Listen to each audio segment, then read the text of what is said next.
So DJMA, may tanong ako sa iyo, no? So delikado ba if yung content namin dito sa YouTube ay nakapokus sa music, sa karaoke content, especially monetized na po kami dito sa YouTube. So guys, dito pag-uusapan natin yung mga kailangan yung malaman, especially kung nagbabala kayo mag-produce ng content dito sa YouTube na nakapokus sa music at saka sa karaoke content, kasi madami din nagtatanong sa akin nito these past few weeks. So ngayon guys, maiging ginawan ko na ng content ito at syempre nag-research tayo dun sa mga legit information na pwede kong ibahagi sa inyo, lalo na dun sa mga naghahanap ng kasagutan sa katanungan nila, especially sa music and karaoke content. So guys, kilala nyo naman si DJ Me, so hindi na natin papatagalin to, no? So straight to the point, direct to the point na paliwanag, let's go. So yung tanong ng karamihan, DJ, delikado po ba yung mga ganitong klaseng content, especially mga music and karaoke content? So guys, the answer is yes. Okay, so may risk. So pwedeng maging delikado yung music and sabihin natin karaoke content sa YouTube monetization. So depende kung paano mo ginagamit yung music. Okay, kasi nakadepende po yan sa editing natin kung paano tayo mag-transform ng isang video to another content. Okay, so guys, magsimula po tayo sa music content. Ayan. So, kung gumagamit po kayo ng mga copyrighted songs, like for example, yung background music lang, ano?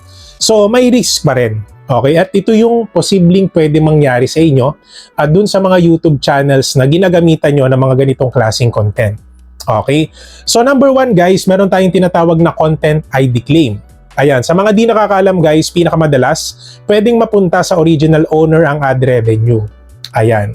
So, dun sa mga naka-experience neto, may nare-receive sila na email at parang nagre-report yung original owner.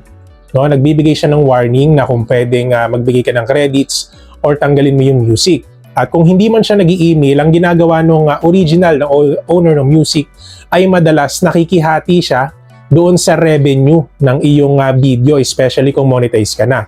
So meron po tayong tinatawag na sharing revenue dito sa YouTube na kung saan pinapayagan tayong gamitin ng isang music pero automatically may hati doon yung original owner ng music. Okay, so yun po yun. At ang masama dito guys, kung talagang 100% ng revenue gustong i-claim nung owner nung music. So yun yung pinakapangit na pwedeng mangyari lalo na sa monetized channel na kagaya natin. Pero ako naman guys, sa isip-isip ko, syempre sila yung may-ari ng kanta, so karapatan nila yun.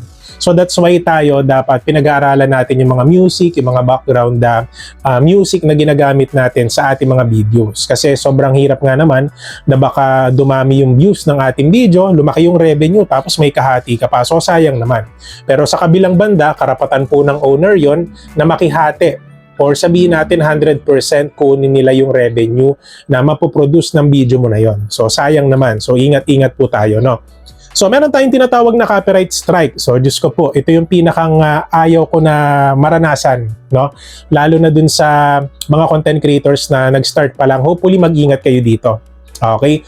So yung copyright strike guys, mas seryoso siya. So paano ko nasabi? Kasi kapag nakatatlong strike ka na, is permanently mawawala na yung channel, madidelete yung channel. From the word termination, mata-terminate, hindi mo na siya maibabalik. So nagkakaroon din po tayo ng copyright strike kung tayo po ay gumagamit ng lisensyadong music na hindi naman tayo sabihin natin allowed na gamitin. So mag-iingat po tayo, lalo na kung may mga warnings na tayo dun sa mga content na pinoproduce natin. Ano? So wag nyo nang hintayin na umabot kayo ng 3 strike. Dapat dun pa lang sa una mag-iingat na kayo. Okay? So yung pangatlo guys, meron tayong tinatawag na limited monetization. So kahit wala kayong strike, pwedeng hindi eligible sa ads. Sino dito yung naka-experience na sa mga monetized channel, yung dun sa monetization nyo is hindi kulay green yung dollar sign. So parang nagiging kulay dilaw siya, tapos ang nakalagay doon ay ads suitability or limited ads. Ibig sabihin po nun, may mga lugar na hindi po allowed ma-monetize yung music content na pinoproduce mo. Or let's just say limited lang yung ads. So that's why pagka naka-limited ads kayo, yes, merong ads, pero hindi ganun kalaki yung nakukuha yung revenue pag dumami yung views ng video na yon. So sayang din po. Hello everyone, especially the live streamers out there. Are you searching for a reliable, safe, fast, and affordable recharge or top-up service? If you're using the Sugo and Chamet apps, I suggest you visit the CocoDP platform. To get a huge discount, use the KoCoin payment method. Don't forget to click the link in the comment section and log in to CocoDP. The CocoDP platform offers plenty of games and live apps that you can choose from. Now, I will teach you how you can buy Chamet Diamonds here on CocoDP. First, enter your UID. Second, choose the package you want to purchase. Third, select the KoCoin payment method to get a bigger discount. Other payment options are also available. Fourth, enter your email address. Final step, click Buy Now. In just a few seconds, you will receive the package you purchased and you can check it directly in your email. So what are you waiting for? Visit CocoDP today. At guys, meron tayong tinatawag na block videos. Minsan block sa ibang bansa or worldwide, ibig sabihin hindi po talaga siya pinapayagan or hindi siya na-access ng mga viewers sa ibang bansa. So dahil nga gumagamit ka ng music ng iba, background music na lisensyado na hindi mo naman dapat gamitin, so may mga lugar na automatically na bawal yon. No, bawal siyang i-access sa bansa na yon. So that's why nagiging limited yung revenue na nakukuha nyo kahit na madami yung views nung content na pinoproduce nyo. Okay? At ito guys yung paniniwala ng iba. So makinig kayo mabuti, ano? So kahit bumili ka ng MP3 o may Spotify, Apple Music subscription ka, hindi ibig sabihin guys may karapatan na kayo or may rights na kayo dun sa mga kanta na gagamitin nyo. So hindi po yun totoo guys. Even though nakasubscribe kayo sa Spotify, meron kayong Apple Music subscription, is wala pa rin po kayong karapatan na magkaroon ng rights or ng YouTube rights dun sa mga music na gagamitin nyo. That's why yung iba nagugulat sila, uy DJ, nakasubscribe naman kami sa Apple Music, meron naman kaming Spotify, nakasubscribe kami dyan, bawal pala yun DJ. Yes, outside the YouTube na po yun eh. Kumbaga hindi po yun nagdedeklara na may YouTube rights kayo sa music na yun. So that's why mag-ingat-ingat po tayo. Okay? So guys, mag-proceed naman tayo dun sa tinatawag natin na karaoke content. Ito guys, for sure madaming makaka-relate dito na content creators na nakapokus sa karaoke content. Ano? So mas risky pa minsan ng karaoke channel. So bakit? Bakit mas risky o bakit mas delikado siya? So ito na nga guys, no? So syempre copyrighted ang lyrics. Okay, so copyrighted ang melody instrumental, halos lahat copyrighted.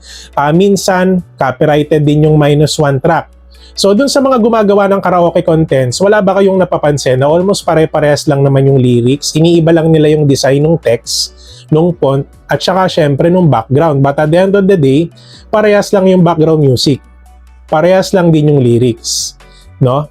So, ibig sabihin, sobrang prone niya sa copyright po talaga. So, kumbaga yung karaoke content, lalo na kung nag-start ka, at wala kang maisip na content, at ito yung naisip mo, ako na yung isasabi sa inyo na bago nyo gawin ito, mag-isip-isip kayo mabuti kasi para sa akin, sobrang risky niya. So ayaw ko naman na masayang yung oras nyo. Pero hindi ko naman kayo dinidiscourage na hindi gawin to. Pero kung ito talaga yung gusto nyo gawin, edi go lang kung dito kayo masaya. Pero katulad po ng sabi ko, sobrang daming risk na, alam niyo yun, sobrang delikado niya kung kayo po ay magpo-focus sa karaoke content. Okay? So ito naman guys, yung common scenario. So ipapakita po natin yung parang small graph, ipapaliwanag natin ha. So yung uri ng karaoke upload, tapos yung sa tapat niya, yung risk level. So kung gaano ba siya kadelikado, gaano ba siya ka-safe. So yung number 1, original instrumental plus sariling composition. So sabihin natin, nag-produce ka ng original na instrumental, marunong ka mag-produce ng instrumental mo ng sarili mo at saka yung composition mo, ikaw talaga yung nag-produce. So hindi mo siya kinuha sa iba. So mababa lang yung risk level. So ibig sabihin safe siya, no? So pangalawa, cover karaoke ng sikat na kanta. Ito, madaming gumagawa nito sa YouTube, nagko-cover ng kanta. Still, meron pa rin po siyang risk, medium to high. Even though ikaw yung kumakanta, nagko-cover ng songs, may time po talaga na nade-detect ng YouTube na copyrighted yung content. Kasi nga, kung talagang magaling ka kumanta, nakuha mo yung proper tempo, no, yung talagang halos original yung kanta, parang ikaw talaga yung original na kumanta, so mas nade-detect siya as a copyrighted. Kaya po yung ibang ginagawa nila, iniiba nila yung tempo, yung tono, so that's why yun yung mga nagiging safe. Depende kung paano nyo titimplahin yung magiging takbo ng kanta o yung areglo kung tawagin, ano. Ayan. So re-upload ng existing karaoke track, sobrang delikado. sobrang high risk neto guys. So syempre yung mga re-upload, lalo na kung ito naman ay naka-upload na talaga sa YouTube, as in re-upload mo lang, di syempre sobrang delikado nun. So lyrics video lang ng sikat na kanta, for example, sobrang sikat na kanta, so mas delikado. Kung sikat na sikat yung kanta, nire-upload mo lang sa channel mo, tapos iniba mo yung design, nung text, nung karaoke mismo, di ba? Pagka kumakanta tayo, yung karaoke, may sinusundan kayo. So iniba nyo lang yung background, pero ganun pa rin yung naririnig, original halos. So wala pa din po yun. So sobrang delikado pa rin po nun. Okay? So, ito yung pagkakataon, kailan ba pwedeng ma-monetize yung mga ganitong klaseng content? Okay? So makinig kayo mabuti guys, no? So, posible. Okay, so possible kung may proper license ka.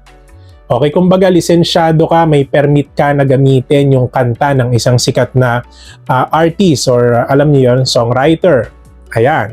So royalty-free music yung gamit mo. So kung may ganito kayo, like royalty-free yung music na ginagamit nyo sa background music, sa karaoke, di pwede pa rin po yung ma-monetize. Kasi nga nakalagay naman doon mismo sa description ng music kung royalty-free siya. Okay? So, original songs, kung sarili mong kanta, syempre kung ikaw talaga yung original na gumawa, composition mo, ikaw talaga yung gumawa ng lyrics, lahat ikaw yung gumawa. So, syempre, safe siya. Okay? So, gumagamit ka ng music mula sa YouTube Audio Library. Ayan. So, nagiging safe siya. Pwede ka pa rin ma-monetize. Pero guys, in some cases, no, meron akong mga nakakausap na content creators na gumagamit sila ng music sa YouTube Library at hindi po lahat ng music sa YouTube Library ay hindi copyrighted. So, may risk pa din. So, paalala ko lang to sa inyo guys, ha? Paalala ko lang. Okay? So, ito yung mga importante nyong malaman. Okay? So, hindi automatic na safe dahil na-upload na ng iba. Okay? So, maraming gumagawa. Walang warning noon. So, ito kasi guys, madalas, bilang Pilipino, alam mo yon, matigas talaga yung ulo natin. Ano? So, hindi porke na-upload din siya ng iba, no? Hindi porke maraming gumagawa, sabihin natin walang warning tayong natatanggap, safe na tayo. So madalas ng copyright report, madalas ng copyright claim or copyright strike guys is dumadating po yan sa atin pagka talagang itinake down na siya nung owner ng music. So even though sabihin natin gumamit ka ng music, ilang buwan nang walang copyright, tuwan-tuwa ka kasi akala mo okay na, magugulat ka na lang after isang taon, biglang may marireceive ka na email na yung video mo na to is copyrighted. So kumbaga ngayon lang ni-report ng owner yung content na ginawa mo kasi ginamit mo yung kanta niya. So nangyayari po yun. After ilang months na, ilang years na yung video na yon naka-upload sa channel mo, magugulat ka na lang na may magre-report doon. No? Especially yung owner nung kanta. So that's why wag tayo magpakampante na dahil ina-upload din siya ng iba, maraming gumagawa, magiging safe. Hindi po doon nagbe-base yun guys. Dapat alam natin yung gagawin natin at pakinggan nyo, panoodin nyo ulit yung mga sinabi ko kanina or pakinggan nyo mabuti para may idea kayo. Okay? So ayun guys, minsan ayan, years later na nagke-claim. Ito po yung sinasabi ko na after ilang buwan, ilang taon, tsaka lang po nagke-claim yung owner nung kanta. Okay? So, para sa karaoke niche, ayan, specifically guys, para sa karaoke niche, no, makinig po kayo mabuti. Maraming karaoke channels ang may ads pero revenue na pupunta sa music publisher. So, ito po yung reality na hindi po lahat ng revenue na nakukuha natin, especially sa mga karaoke content, ay sa atin na pupunta. So, may time na kahati natin yung original owner or yung publisher ng music. May partial monetization lang. So pag sinabing partial monetization, so may percentage ka na nakukuha doon sa revenue mo mula doon sa video na yun. Ibig sabihin, hindi 100% sa'yo napupunta yung revenue kasi nga gumamit ka ng music ng iba. Diba? So hirap ma-approve sa YouTube Partner Program dahil sa reuse content policy. So ito na nga po yung sinasabi ko sa inyo, especially sa mga mag-a-apply pa lang sa YouTube. Tuwan-tuwa kayo, ang bilis nyong na-hit yung requirements ng YouTube, but at the end of the day, magugulat na lang din kayo na yon, di ba? Mapaplug kayo na meron kayong reuse content. So lahat ng pinaghirapan nyo, lahat ng days and nights na nag-edit kayo, no, talagang pinaghirapan nyo yung video even though hindi naman sa inyo yung music, is hindi po yun ginagarantid ng YouTube na 100% makakapasa kayo. So mostly ng karaoke content, sabihin natin is 60 to 70% lang yung nakakapasa. Yung 40% pa, o sabihin natin 50-50 na. So, hindi sure na namamonetize yung mga ganong klaseng content. Okay? So, dun sa mga naghahanap, ito na, DJ, baka pwede mo naman kaming bigyan ng mas safe na strategy. So, ito na nga guys, no, kung gusto mong mas long-term yung monetization ng channel mo, so makinig kayo mabuti ha. So, gumawa kayo ng sariling arrangement. So, still originality. So, gumawa kayo ng sarili nyong arrangement, sarili nyong composition na para hindi siya maklaim ng iba kasi original mo na to. Okay? So, gumamit ka ng lisensyadong karaoke tracks kasi hindi naman lahat ng music is, alam mo yon, pwede natin gamitin. Halos lahat is hindi talaga. So, humanap kayo ng karaoke tracks na talagang tingin nyo lisensyado na pwedeng gamitin ng lahat. So, ganun lang naman yun guys. Makikita nyo naman yan sa description ng pinakang music kung pwede siyang gamitin ng lahat. Okay? So, mas okay guys, mag-focus kayo sa tutorials, no? Mag-focus na lang kayo sa reaction, commentary. So, madalas, madaming gumagawa nito like nanonood sila ng music video ng isang sikat na musikero or artista, content creator, singer. So, nagre-react na lang sila. So, kumbaga, yung content na yun, even though may music ng original creator, is still natatransform niya into another content, which is pasok yun sa fair use guys kasi nagre-react ka lang naman doon sa video niya. So that's why pasok pa rin po yun.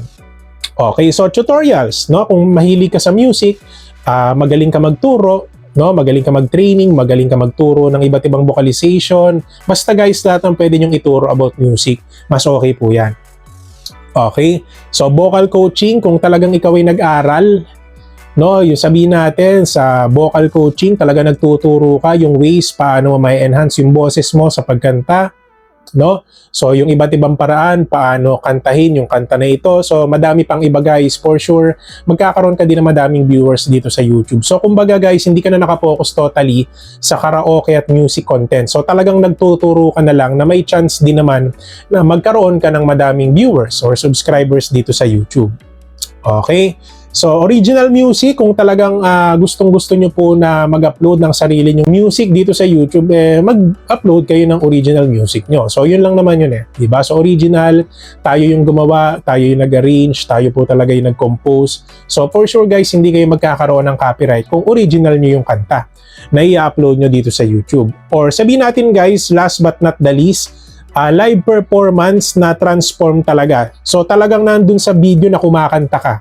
Sarili mong boses, no? Nakikita doon sa video na talagang ikaw yung kumakanta. So at least yung content na yon na transform mo siya into another content.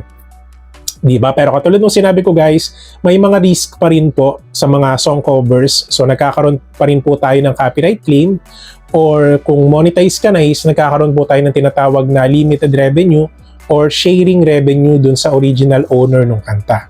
So that's why yun po yung mga risk na dapat yung tandaan kung magpo-focus kayo sa music or karaoke niche dito sa YouTube. So guys, yun lang naman. Hopefully madami kayo natutunan at sana po nasagot ko yung mga katanungan nyo, especially sa mga content creator na nakapokus sa ganitong klaseng niche. Ako naman guys, hindi ko naman para i-discourage kayo, no?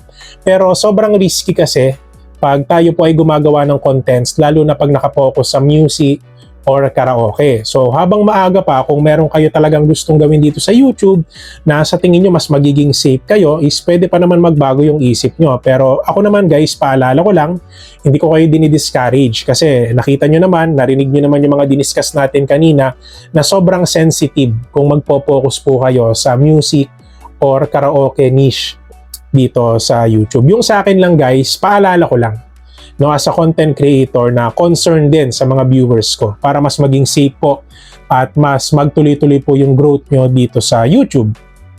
And kung sa tingin nyo guys, madami po kayo natutunan sa vlog natin na for today, don't forget to subscribe my channel, DJ May, for more videos like this. And guys, mega love shoutout po pala sa ating mga solid viewers na nag-aabang ng vlogs natin daily or weekly. Ayan.